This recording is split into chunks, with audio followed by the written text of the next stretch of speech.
कहते हैं ना दोस्तों, एक चुटकी भभूत कुबेर का खजाना, एक चुटकी भभूत कुबेर का खजाना, जिसको मिलता है उसका जीवन धन्य हो जाता है। राम रतन गिरी बापू की धुनी। और दोस्तों हमें नमस्कार दोस्तों, संतवाणी ऑफिशियल चैनल में आप सबका हार्दिक स्वागत है। दोस्तों आज का जो हम वीडियो बनाने जा रहे हैं वो है पांचाल भूमि में स्थित पाचौड़ा गांव, जहां भव्या हनुमान है, जहां साधु महाराज राम रतन गिरी बापू पहले रहते थे। अस्त हुआ होता चंद्रमा। तो दोस्तों हमारे चैनल में बने रहिए। हम आप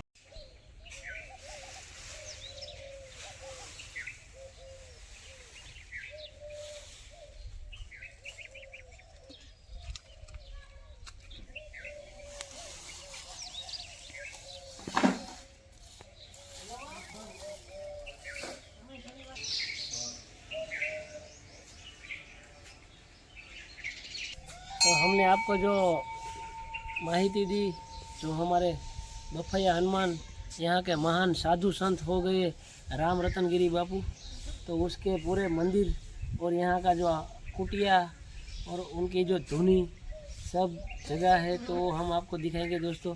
भव्या हनुमान, जहाँ साधु महाराज जो राम रतन गिरी बापू जो देव हो चुके हैं, आज हमारे इस दुनिया में जो नहीं है, उनकी समाधि मूल लीमड़ी स्थित है, लेकिन उनकी कर्म भूमि जो हम बोल सकते हैं तो ये पाचौड़ा गांव है।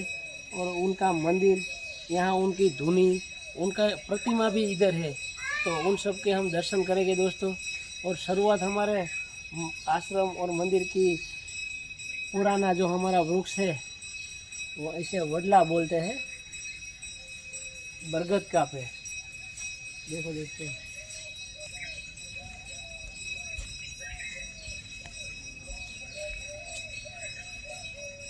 दोस्तों हमारे महादेव जी की शिवलिंग और शेषनाग के दर्शन होते हैं यहाँ अंदर आने से पहले। आप देख सकते हैं दोस्तों, यहाँ शिवलिंग है, शेषनाग विराजमान है, गणपति जी महाराज है, विष्णु महाराज है।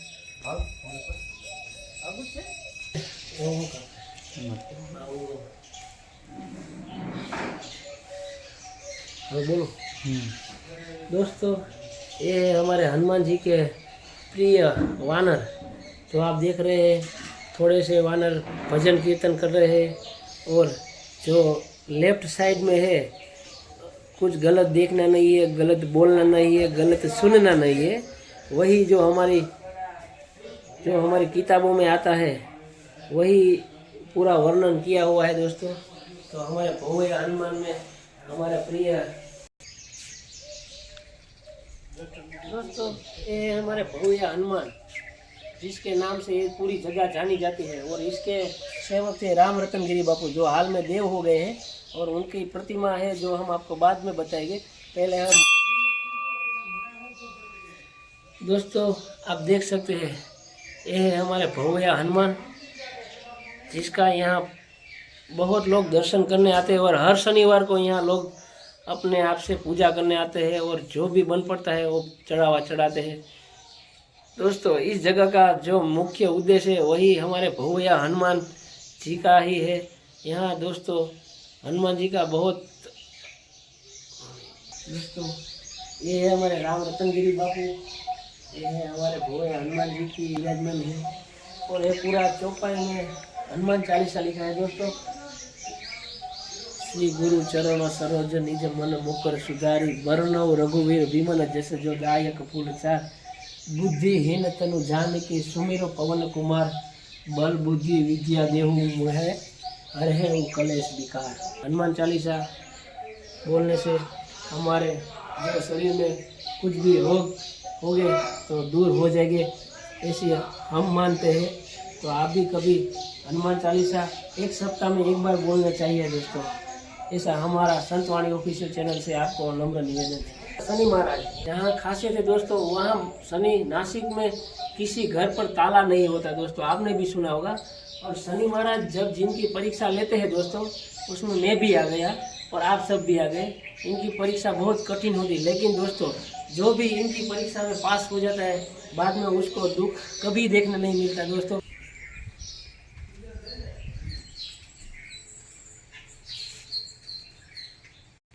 हमने आपको भव्य हनुमान जी के दर्शन करवाए, अन्य सारे जो मंदिर थे उनके दर्शन करवाए। अभी जो यहाँ भगवान स्थापित थे उनकी देखरेख और यहाँ के आश्रम के जो मेन राम रतनगिरी बापू है, जो हाल देव हो गए हैं, उनकी प्रतिमा और उनकी जो धुनी है, जब मैं छोटा था तब मैं भी यहाँ दर्शन करने दोस्तों आता था। उसके हम दर्शन करते हैं, तो चलिए आइए।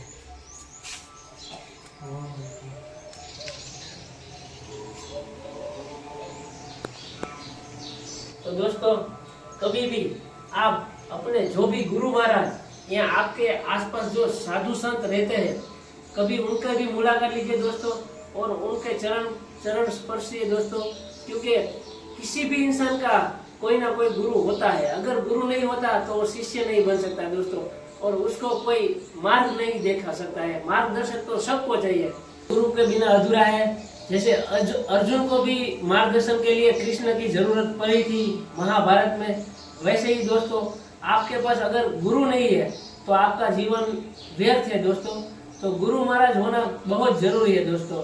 इसलिए अपने से अच्छे और अपने से बड़े जो अपने भूमि में स्थित पांचौड़ा गांव में राम रतनगिरी बापू महान संत थे, जो भव्य हनुमान जी है उनकी सेवा करते थे दोस्तों। शायद हमारे लोक वायका के अनुसार राम रतनगिरी बापू यहाँ 50 से 60 साल तक रहे थे दोस्तों। उनकी उम्र सब लोक वायका के मुजब 350 साल जिए थे, ऐसा मानना लोक वायका के मुजब है। हमारे संतवाणी के चैनल के माध्यम से हम आपको बता रहे हैं दोस्तों। राम रतनगिरी बापू जब यहाँ विराजमान थे, तभी यहाँ आसपास के बहुत भक्त उनको अपना शिष्य बना ले, ऐसी आशा से आते थे दोस्तों। और राम रतनगिरी बापू ने अपना मन बहुत निखालस था, और बापू सबको अपने आप से जितना भी हो सकता था ज्ञान देते थे। अपने आप से कोई मार्ग भूल गया हो तो उसको मार्ग दिखवाते थे दोस्तों, और उनका बहुत बड़ा चमत्कार था। और दोस्तों, मैं आपको जो राम रतनगिरी बापू जब यहाँ स्थित थे, तब उनका जो सेवक है उनका नाम है गगजी भाई।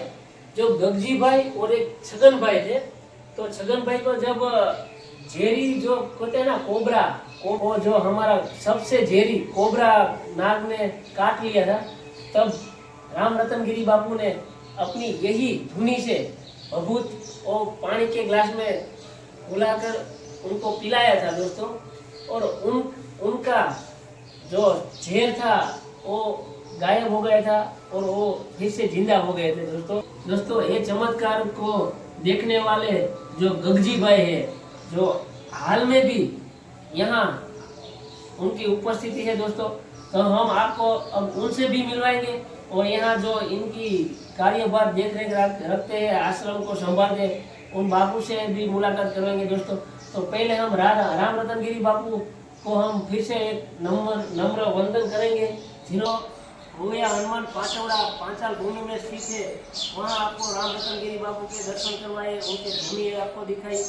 जो यहाँ दोस्तों हाल में जो शंकर भाई इस सबका कार्यभार संभालते हैं, हम उससे भी मुलाकात करने आए दोस्तों। और हमारे दोस्तों पांचाल भूमि में कहावत है, खड़ पानी और खाखरा पत्थर ना नहीं पार, वगर दीवे वारू करे ए हमारे देवने वालों देव को पंचाल। दोस्तों हमारी पांचाल भूमि आपको हम हिंदी में बताना चाहें तो दोस्तों, ये पांचाल भूमि में जो पांडवों कौरवों का जो द्रौपदी स्वयंवर था, उस समय की हमारी भूमि है दोस्तों। तपोभूमि है, यहाँ कई महान साधु संत हो गए दोस्तों। और दर्शक मित्रों, जो राम रतनगिरी बापू थे और लोक वाक्य मुजब 350 साल जिए थे दोस्तों। और ये जो उनकी कर्म भूमि है, यहाँ दोस्तों शायद लोक वायका के मुजब यहाँ पांचौड़ा के लोगों ऐसे बोलते हैं कि 60 से 70 साल इधर रहे थे दोस्तों। और एक उनका चमत्कार जो हमने आपको पहले बताया कि एक जो झेरी सांप था कोबरा, जो हमारे पूरे इंडिया में फेमस है, कोबरा किंग कहते हैं उसको, जो एक छगन भाई के नाम के व्यक्ति को काट गया था, उस टाइम बापू ने भभूत पानी में मिलाकर उनको पिलाया था, और वो फिर से जीवंत हो गए थे।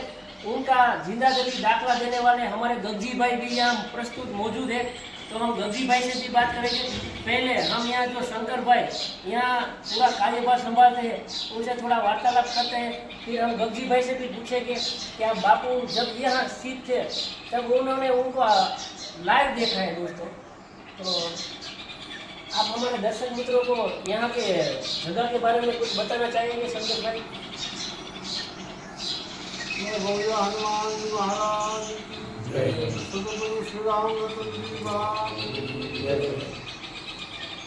आ तो गुरुजी છે ભાઈ કે આપણા ગુરુજી હતા રામરતનજી બાપુ પણ આ ડુંગરા વિસ્તાર જ છે એ ખેડૂત લોકો પોતાનું કોઈ કામકાજ કરતા હોય તો ક્યારેક વીછી નીકળ્યા હોય ખેતરમાં સાપ નીકળ્યા હોય તો કોઈને કઈ ગયો હોય કદાચ સાપ વીછી તો એમ કહે કે ચાલો બાપુ પાસે જાય બાપુ પાસે આવે बापू ने कहते बापू उनको मिसी में काट दिया है तो बापू उसको दिखाते हैं वो भभूत है ना धुआं की और धुआं हमने आपको दिखा है जो भभूत से पूरा भरा हुआ है। बापू धुआं में भभूत लेके जहाँ काटा हुआ उसको ऐसे ऐसे करके नीचे उतर जाता था। दोस्तों मैं आपको बीच में थोड़ा बोल दूं कि आस्था का विषय है दोस्तों। आस्था में जो मानते हैं भगवान पे उसको ये असर करता है। लेकिन भभूत का ही माध्यम है गुरु जी जहाँ धुआं का जो भभूत है उसका ही माध्यम है। कोई भी कार्य हो किसी को विषु काटा हो सांप काटा हो किसी को सिर दर्द हो तो उसको बापू भभूत लगाते ऐसे ऐसा करते तो उसको सिर दर्द भी मिल जाता था। ऐसा गुरु महाराज का भजन था इधर। और ये हमारे बहादुर है दरबार और दर्शन वगैरह चल के आता है तो आप बहादुर भाई कितने समय से यहाँ चल के आते हो? હનુમાન એમ કે આસ્થા હે 28 વર્ષ જેવું થઈ ગયું। 28 વર્ષથી દર શનિવારે હાલીને આવી છું। 28 साल से दोस्तों चल के आ रहे हैं यहाँ हर शनिवार के हर रोज हर शनिवार दर शनिवारे 28 वर्ष से सबका आता है। 28 साल से दोस्तों हर शनिवार को वो चल के यहाँ आते हैं दोस्तों। उन्होंने जब यहाँ पूरा जंगल था उस समय राम रतन गिरी बापू के साथ बैठते थे, उनकी प्रसादी लेते थे, वार्तालाप करते थे और आज भी वो बोलते हैं चल के आते हैं दोस्तों। तो दोस्तों राम रतन गिरी बापू का इतना महत्व है दोस्तों। कभी आप भी हमारे पांचाल भूमि में ये दोस्तों हमारे गुजरात राज्य के सुरेंद्रनगर डिस्ट्रिक्ट में जो चोटीला तहसील माने तालुका बोलते हैं वहाँ पांचौड़ा गांव 5 से 6 किलोमीटर है। यहाँ उनकी समाधि तो लिमड़ी है लेकिन उसकी कर्मभूमि राम रतन गिरी बापू की यहाँ है। तो दोस्तों कभी आप हमारे चोटीला गांव पे आए तो यहाँ की मुलाकात जरूर लीजिए दोस्तों। हनुमान जयंती गुरु पूर्णिम शिवरात बापू की तिथि खीहरनी मकर संक्रांति बापू को सबको मानता है। बापू को आस्थान केंद्र है। विश्वास श्रद्धा हो तो घरे बैठा खाली आया भोवी हनुमान जी बैठा है वहाँ घर से बोलने का कि हमारा वो काम अटक गया वो अटक गया वो घर के वो दर्शनार्थी का कहना ऐसा है कि कोई घर पे भी बैठकर अगर मन्नत रखेगा जो हमें यहाँ गुजराती में मानता बोलते आप वहाँ से मन्नत भी रखोगे तो आपका काम हो जाएगा दोस्तों। तो आप कभी मन्नत रखोगे अपना जो भी चढ़ावा आपने मन से जो रखा है तो एक बार दर्शन करने जरूर आइए भोविया हनुमान। और दोस्तों अब हम आपको गज्जी भाई से मिलाते हैं जिन्होंने साक्षात ये चमत्कार देखा है। ये है जो हम बात कर रहे थे राम रतन गिरी बापू जब यहाँ पांचाल भूमि में आए थे उस समय के गज्जी भाई हम उनसे बात की तो उन्होंने बोला जब मैं छोटा था यहाँ के लोकल है पांचौड़ा गाँव में और जो हमारे शिक्षक होते हैं वो उनको यहाँ बापू के दर्शन करवाने लाते थे। उस समय गज्जी भाई तीसरी कक्षा और दूसरी कक्षा में पढ़ते थे यानी 7 साल के हो गए। उस समय गज्जी भाई यहाँ दर्शन करने आते थे और उन्होंने बताया कि राम रतन गिरी बापू 2 साल यहाँ से शायद 4-5 किलोमीटर दूर भीमोरा गांव है वहाँ चले गए थे और 2 साल वहाँ रहे थे दोस्तों। उनके बाद वो फिर से इधर जब आए पांचौड़ा वापिस वो आए थे और उनकी जो धुनी थी जिसमें दोस्तों उन्होंने कोई एक आग की चिंगारी भी नहीं लगाई थी भरा हुआ था और उनका लाइव देखने वाले हैं गज्जी भाई। और गज्जी भाई ने जो सांप कोबरा काटा था जिस छगन भाई को उनको बापू ने जो भभूत वो पानी में घुल कर पिलाई थी और वो सही हो गए थे। और दोस्त मन मस्त फकीर जैसा है, जिस पर आ जाता है उसको दे देते हैं, और जिस पर नहीं आता है, जो लालचू होते हैं, जो कुछ अपने स्वार्थ के लिए आते हैं, उनको बापू भभूत भी हाथ में नहीं देते। जिनको अगर मन में आपके प्रति थोड़ी सी भी प्यार या लागणी जग गई तो आपको रंक में से राजा भी बना सकते हैं, और जो राजा है उसको गरीब रंक भी बना सकते हैं दोस्तों। और गगजी भाई जब यहाँ राम रतनगिरी बापू आए थे, वो यहाँ शायद 60 से 70 साल यहाँ रहे थे। उस समय गगजी भाई भी यहाँ स्थित थे। गगजी भाई, आप राम रतनगिरी बापू के पास हर रोज आते थे, तो बापू का कोई चमत्कार? આ ચમત્કાર ઘોઘરા કરી દઈ અને એ બાપુએ ભભૂતિ પાઈ અને સાપ ઉતરી ગયો, પછી એ ફૂઈ ગયા, પાછી આરતી શરૂ કરી, ત્યાં પાછા શેડો ગયો, નગારો વગાડતો તો ડાળી હોય તો ઉડી ગયું સગન ભગત. હવે પાછો કીધું હવે કાંઈ થાય નહીં, પછી પાછો વીયો ગયો, હાથે ઊભો થઈને આરતી પૂરી થઈ ગઈ, એ ઓછરી વીયો ગયો, પછી ત્યાં કંઈ ઉલ કે જાડા થઈ ગયો એટલે ઝેર બધું એ નીકળી બધું નહીં. બાપુએ ભભૂતિ પાય એટલે ઝેર ઉલટી વાત નીકળી ગઈ. दर्शक मित्रों, तो हमारी संतवाणी ऑफिशियल माध्यम से हम आपको वही बताना चाहते हैं दोस्तों, आप हमारे पांचाल भूमि में स्थित जो भहुया हनुमान है पांचौड़ा गांव पे, वहाँ कभी आप जरूर अवश्य मुलाकात लीजिए। हमारे संतवाणी ऑफिशियल चैनल में बने रहने के लिए और मुलाकात लेने के बदल आपका खूब खूब धन्यवाद। ओम नमो नारायण।